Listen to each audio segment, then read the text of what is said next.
Welcome to New Realities. My name is Alan Steinfeld, and on this program I try to explore the latest in a kind of spiritual revolution that's happening, how many people are opening up to a greater potential within themselves and who they are beyond their bodies, in an interaction between spirit and body.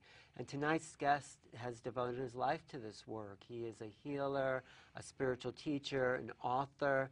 His name is Jacques Tombazian, and he's the author of this book, Mystical Alchemy, and he gives workshops around the city and around the country and probably around the world, talking about our spiritual evolution and how we can all start to evolve to a greater level of reality. Jacques, thanks for being here. Thank you.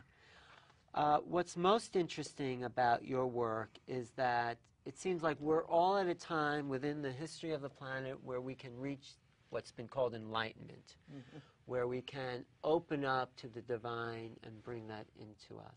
Yes. And you're a teacher of this. You're facilitating people to do this. Now, how do you do this? Okay. The information is there since many years. The information with you has been there? With me and with so many other people. I'm not the only one that is teaching about enlightenment. And it's circulating. Everything is circulating. Thousands of years ago, enlightenment was not a reality in this physical plane. It was a reality only in the spiritual plane. But maybe first we should define enlightenment. Maybe that's a place to start, because... Well, enlightenment means awakening fully to the presence of the divine light in the totality of our being, body, soul, and spirit, meaning bringing that reality into our physical world, material world. That's enlightenment. So before now, you were just saying that it wasn't a reality. It was a reality, but people who used to meditate, they used to go to the divine light and have experiences in the light, instead of bringing the reality of the light into the spirit, into the soul, into the body.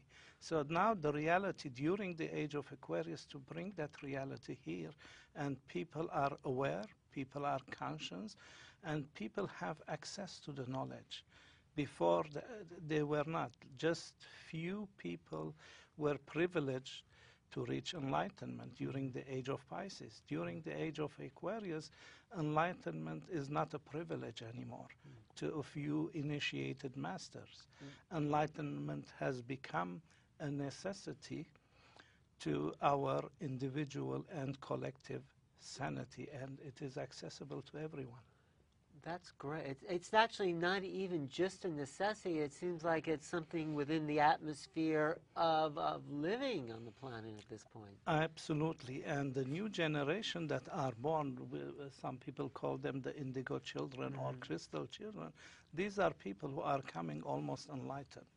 Their seventh body, their seventh layer is completely developed, meaning that their spirit is at least partially developed, and in a few years' time, these people will become enlightened. And some of the kids I have seen, they are enlightened already.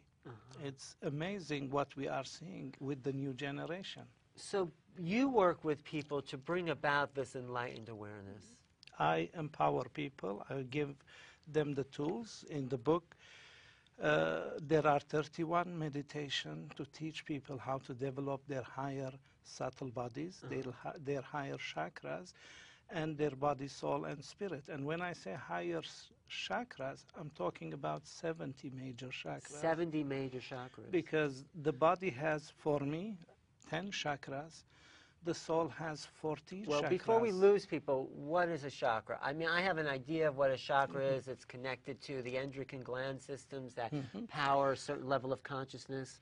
What is it to you? Well, a chakra is a Sanskrit word that means crown, or a wheel. Yeah. Crown or wheel. And it is an energy center. It is the mechanism of life and consciousness. It's beyond just an energy center.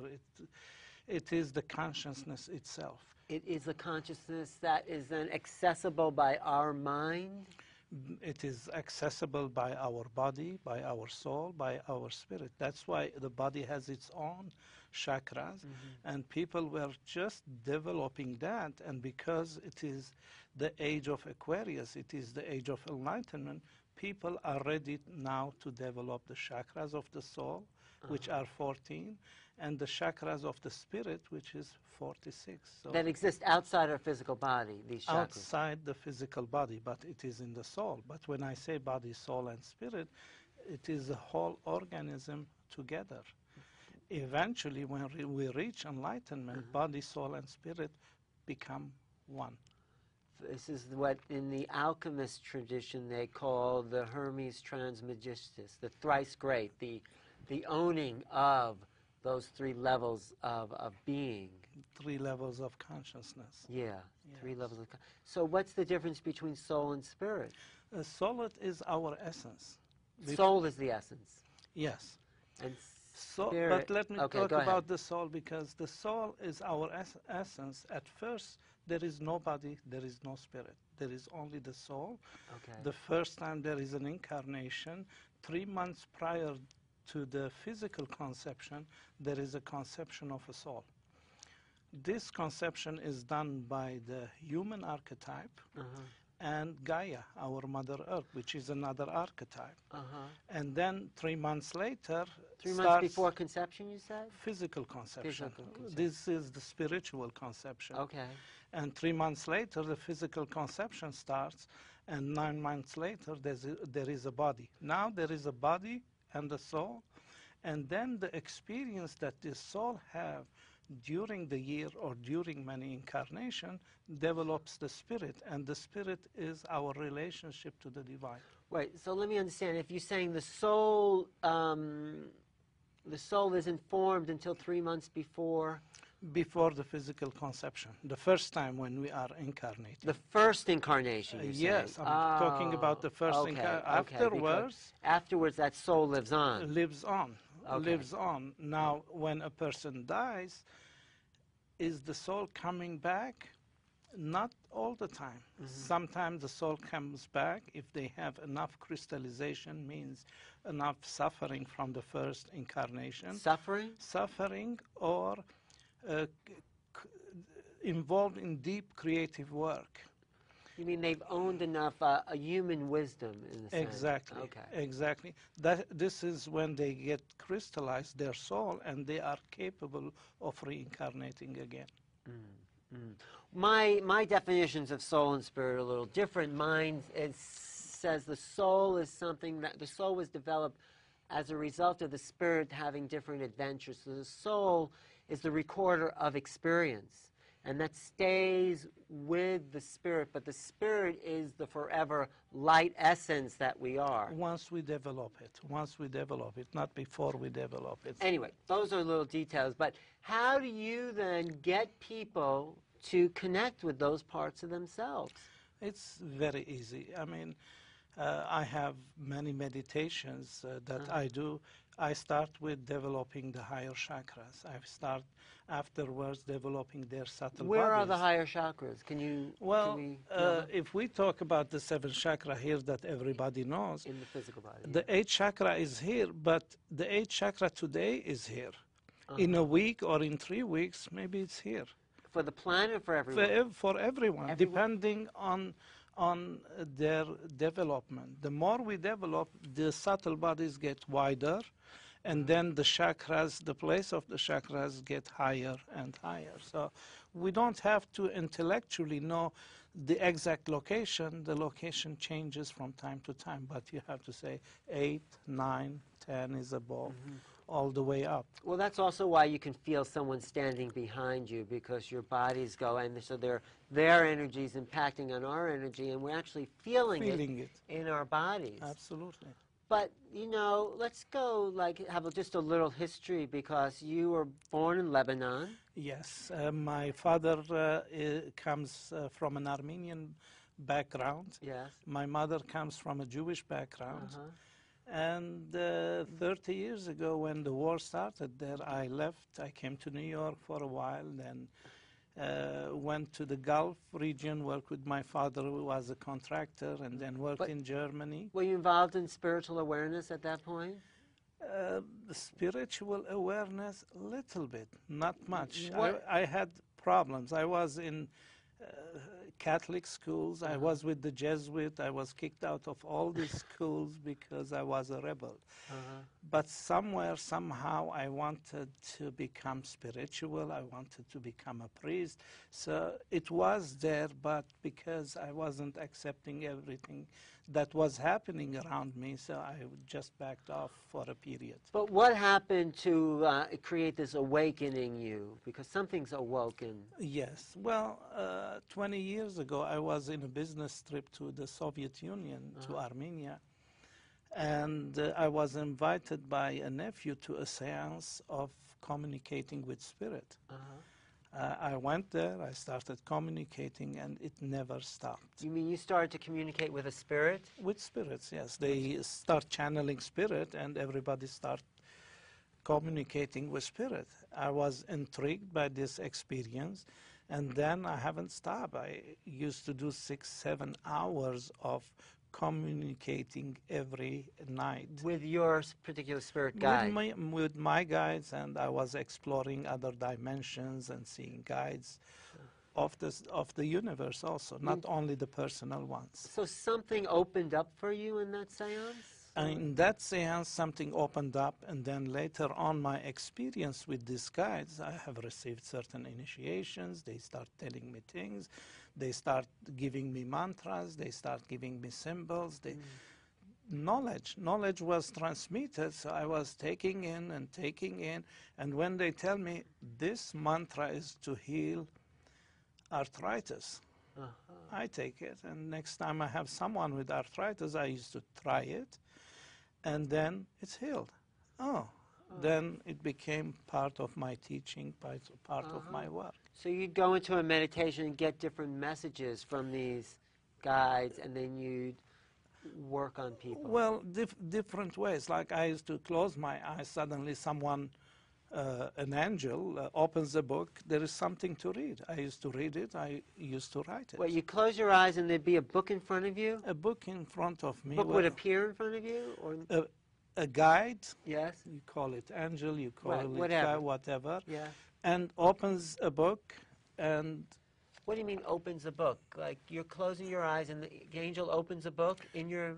In the hand of the angel, and there is a word there or some mantras or some symbols, so I can channel it.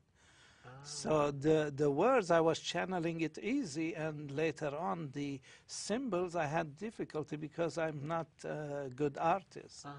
Later on, my son, he was 15, who helped me with the graphics of the book, and I was having a lot of difficulty with the artwork.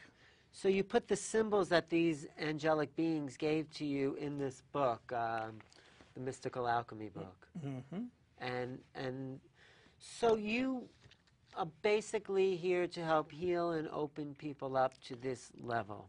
Absolutely. Empower people, give them tools, and they need to know that everybody can do the work, the healing work, the alchemical work, and every individual can reach enlightenment.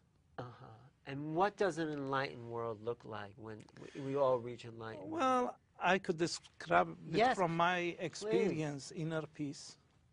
And when I have had that experience, so many things changed in my life. And the first one, every judgment towards myself and others stopped. When you found this inner peace? When I worked on the enlightenment process. I had the inner peace, the judgment, self-judgment, and judging others stopped. And there was a different identity inside of me, different personality, different wisdom. So instead of reacting from a conditioned reflexes, I was reacting from a place of wisdom. Where is it? Of course, the wisdom of the divine light, which became part of me. So many things, it's hard to explain in words. No, I understand. I mean, I'm getting the feeling of it, but are these angelic beings always with you? I work with so many. Are they here now? Of course, definitely. Is there anything that they want to say, or maybe you can lead a little meditation just to connect people watching with some of this energy? Would you like to just do like I can do meditation. Just do a few. But what? But it's a long process, and could you do a few minutes just to kind of connect people into something? Just whoever is wishing to have this connection to the divine light, keep centered in your heart and ask your guides to heal you completely now. And ask the divine light to come through your spirit, through your soul, into your body. And ask also the energy of Gaia, our Mother Earth, to come up all the way into your body.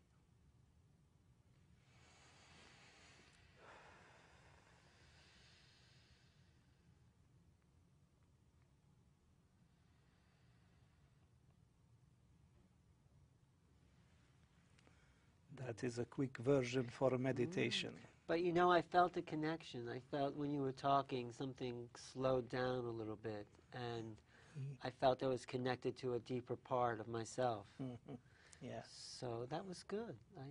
I got the energy from that. It definitely does. I mean, everyone that opens up, something happens. I have done many group meditations that we had a lot of results.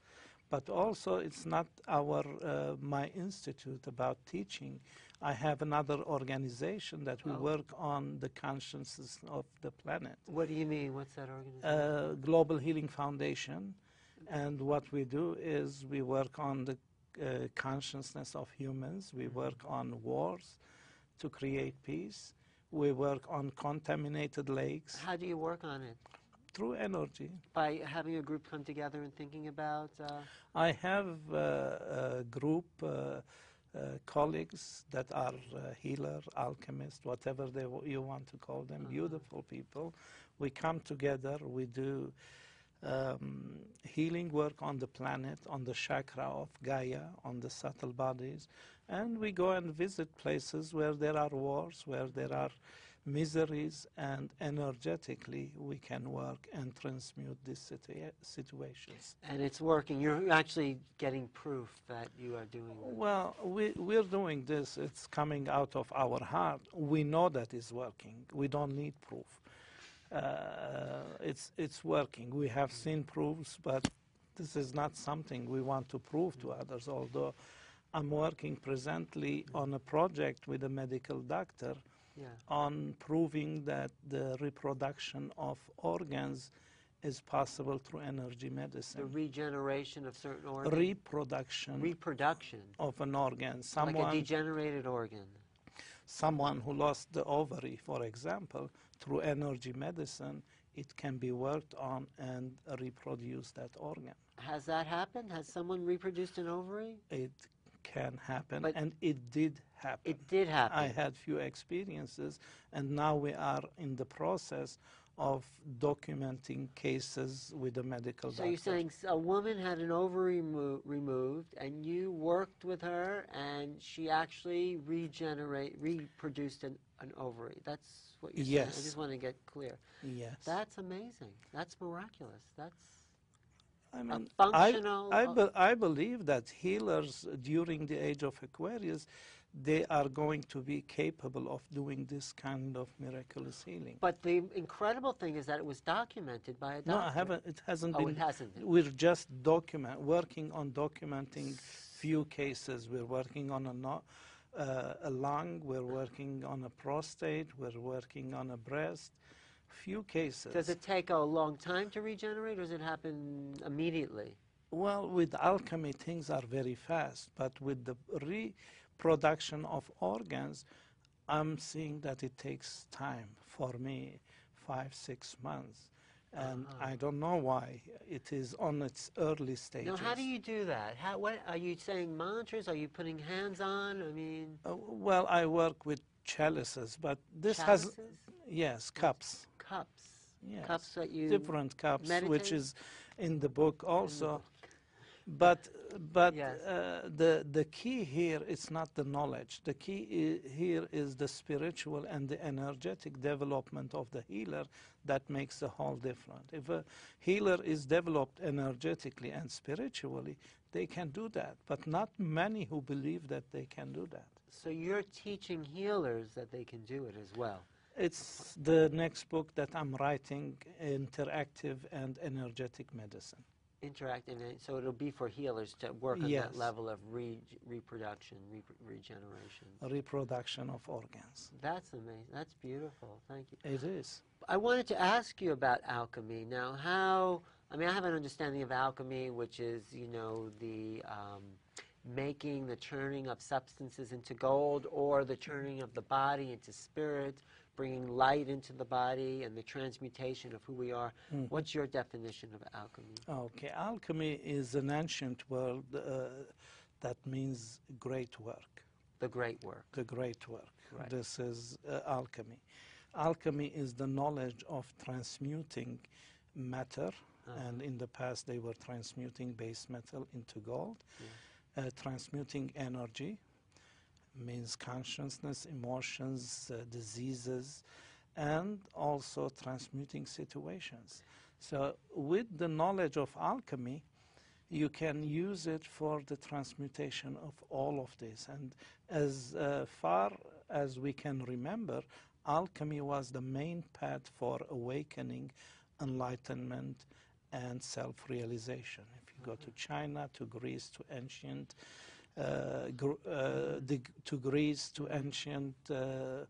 Egypt, you would see the knowledge of alchemy present in all of these places. Because there was something about the alchemists, even though they were working in the material world, they had to transform themselves in order for transformation to happen in matter, right? The knowledge of alchemy, transmuting base metal into gold, you can give it to whoever you want. Right. They cannot do it unless they have been developing their body, soul, and spirit, and working in the same time simultaneously on all of this level to do the magic portion. Someone without the spiritual development cannot do it. So what's a new science behind this alchemy? How would you understand this reproduction of organs? How do you explain it? Okay. Since many years we have entered the age of Aquarius. I don't know really what that means. People say that, yes, but I'm not sure what that really means. Okay. It's a shift where frequency. The direction of the planet. Because the age of Aquarius, and Aquarius represent alchemy, energy, chakra, light, enlightenment, all of these things are going to happen in the next 2,000 years. Okay. So these are new knowledges that are coming, and we will see the new generation, the young kids that are coming, who will be the leader of all of this knowledge. That's why we are seeing the movie Harry Potter. And in the movie Harry Potter, it's a movie to awaken the imagination of these kids. That's why the Philosopher's Stone is in one of the movies. I don't know if you have. The Philosopher's Stone, right. Right, And the Philosopher's Stone is the base of alchemy. And the Philosopher's Stone is what? I've heard that term. It's a mysterious symbol of transmutation. It's the ultimate power that a human being can have, and the place is in this region, above the heart chakra, below the thymus. It's actually a place in the body, you're saying? It isn't a place in the body. It is a place in the soul. It is a place in the spirit. The same place simultaneously have to exist. If you look at it closely, it is two pyramids, 12-sided pyramids.